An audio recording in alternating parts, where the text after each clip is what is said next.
everybody. How y'all doing? Are you okay? In your neck of When we dry them up, too cool. Now go too deep, you know. Yeah, you have to watch Joe, you know. Our troops, see there? Apple cider vinegar and our troops. Come up right, make them get saturated in the gravy and all of that.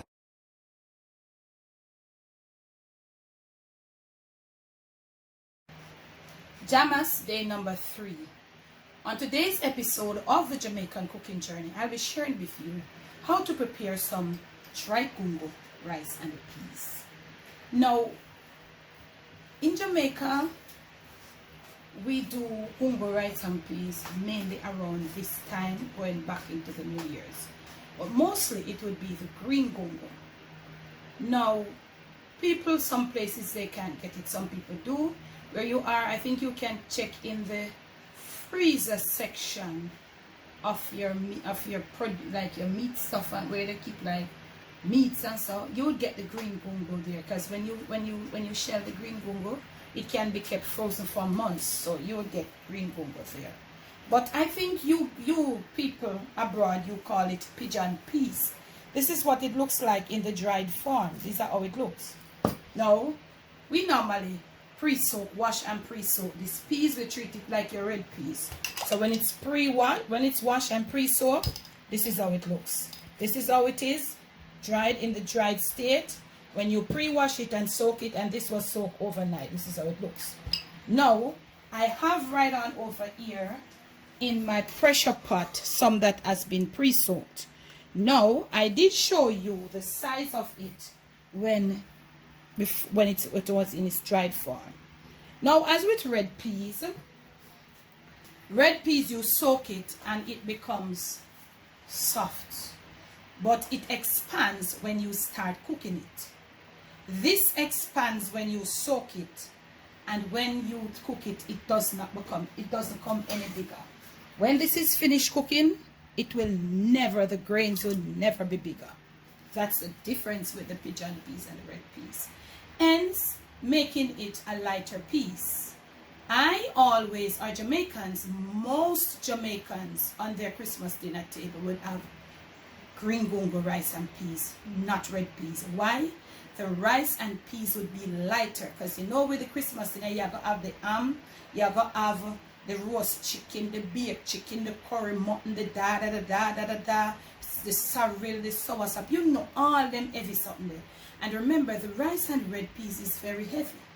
So, I am just imploring you to do some, probably a lighter rice and peas.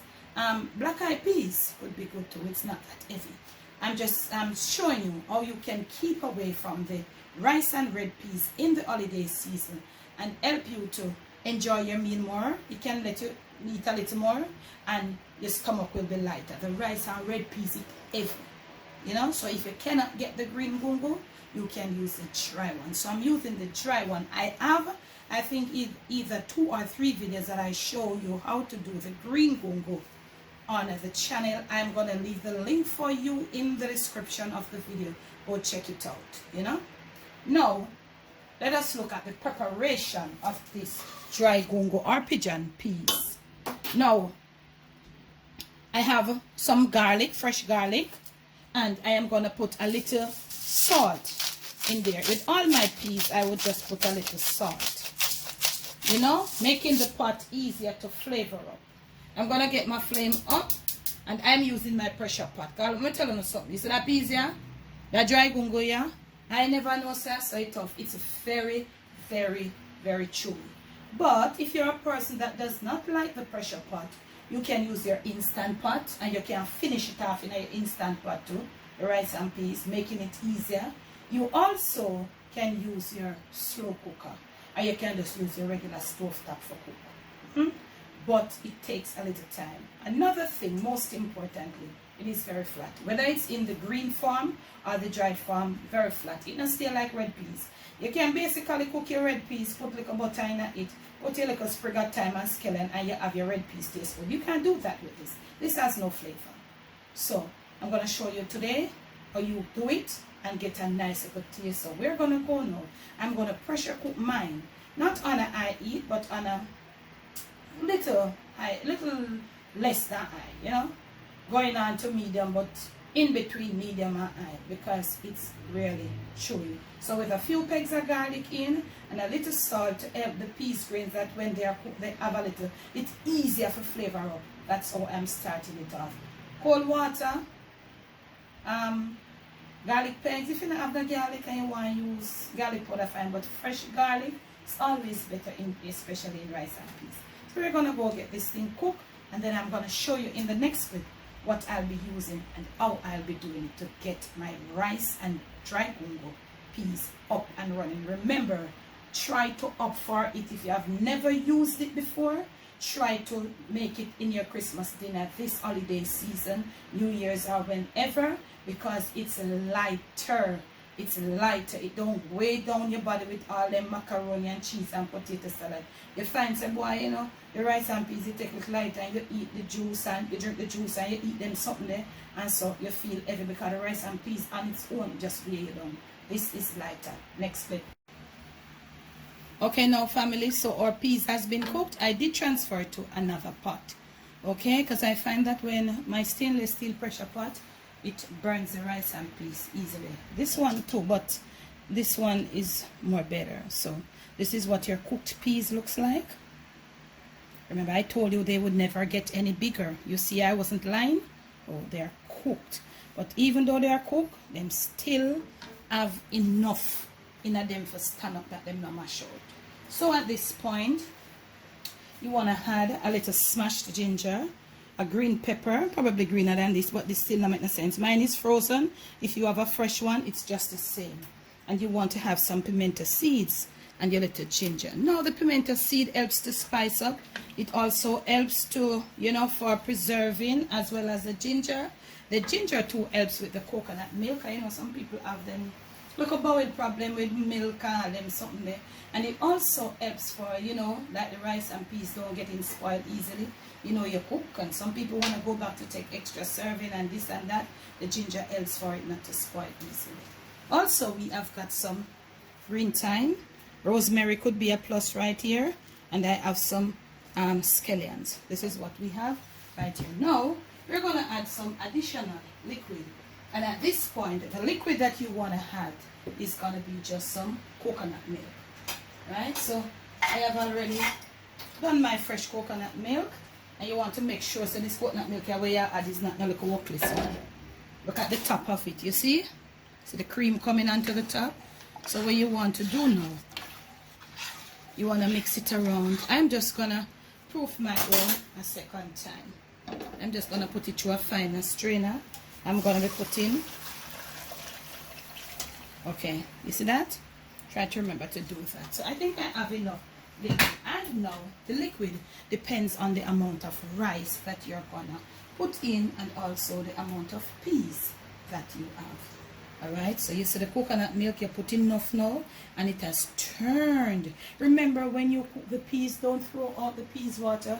It is going to make it taste. It don't have a lot of flavor, but it's still, I got a little water when I cook the peas. It's going to make the peas taste like Gungo rice and peas. That is the only little thing, not much of a flavor. So, you see these at the top here, it's the pimento seed. They are light, so them just stay to the top. So when the rice go in, then we just work around themselves with the rice. Family, this, you don't have to put 5 dozen pimento seeds in this.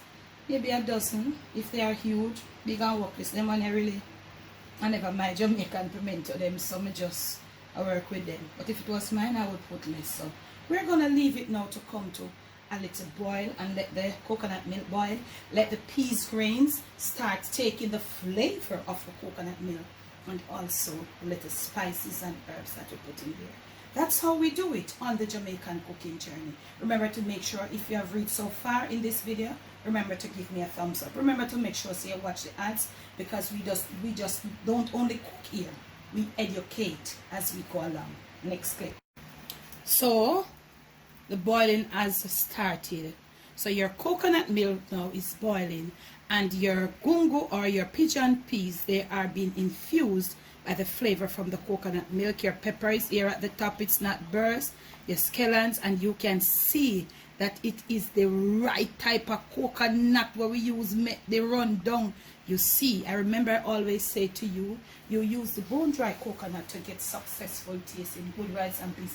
You don't need to put sugar in this. It has its own little sugary taste to it. Make the milk strong as I showed you. Now, if you're using tin coconut milk, I suggest you use 2 or 3 for this amount. If you're using the cream, you could use 1.5 to 2. Tin coconut milk would have said 3, and the cream 2, because you know you have them like that. The pack one, they maybe about 3 or 4, depending on the brand that you get.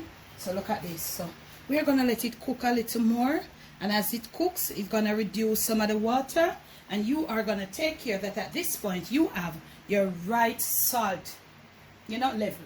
Yeah, I'm using parboiled rice, and with parboiled rice you're going to need a little extra water. It has been washed and I've drained it. Try to make sure you have the most minimal amount of water when you're putting the rice into this liquid here. Don't have a lot of water from the rice draining in there. Wash the rice and drain it properly. At this point now, you want to add here a little butter.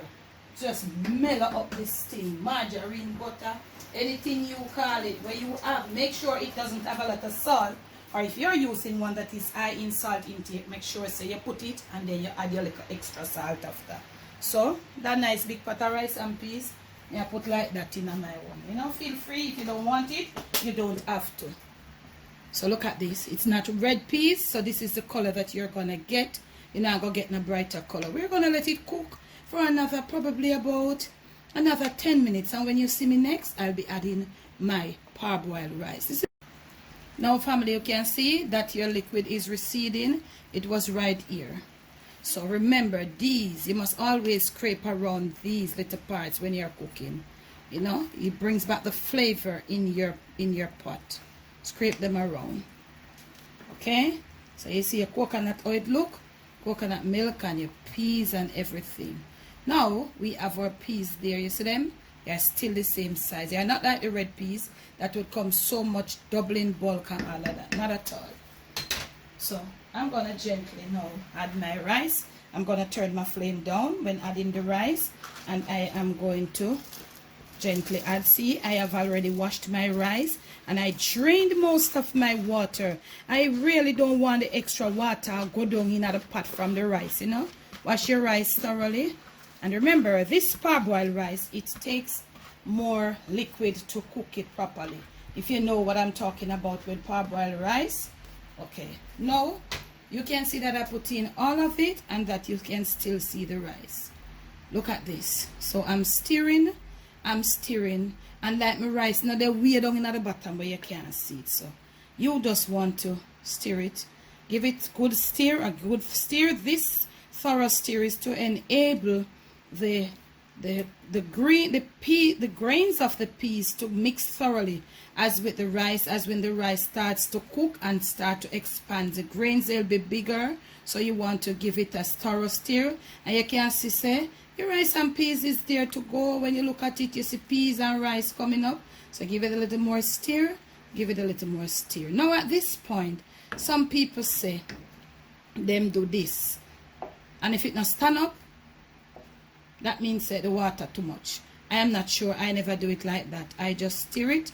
What I do, if it looks like the water is gonna too much, I will remove some. And at this point, I remove some. And I'll show you how I'm going to do mine. I'm going to remove a little of my water because it seems as if it's too much. But I'm not going to remove my liquid, should say. I'm not going to remove too much because, remember, the parboiled rice expands a little.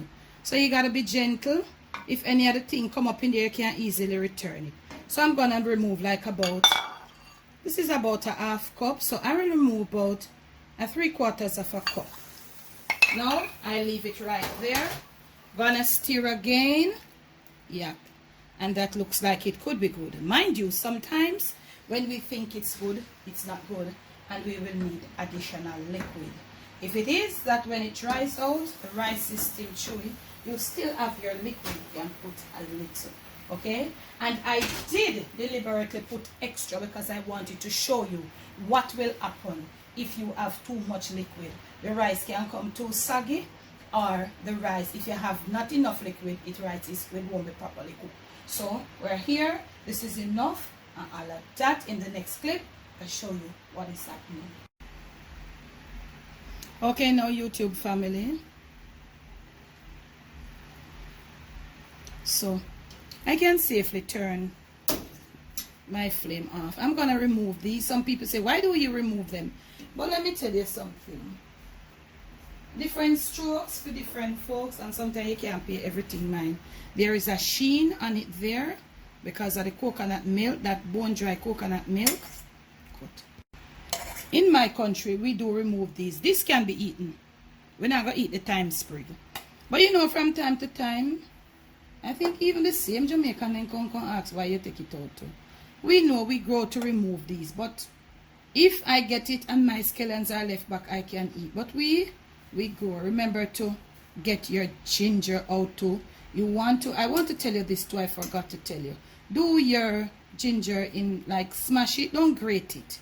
Don't grate it, family. Me 100% disagree. So when you grate it, it's stronger. I not believe in that. So we go perk up now. And as you perk up and go along, you will find your thyme sprig and you want to take it out. If you want to take out your, what's the thing? Your scallions, you take it out. If you don't want to take it out, you left it alone. If you wanted your rice to be a little drier, you let it dry out some more. I really don't like too much of a dry rice. I like my rice with moisture. So remember, when you reach this point, you do you. You don't do nobody else. Just do what you love. You know? So you're going to leave it now and let it rest for probably another 10 minutes. You know? And then we're going to come back with some. I'll plate it up just for you.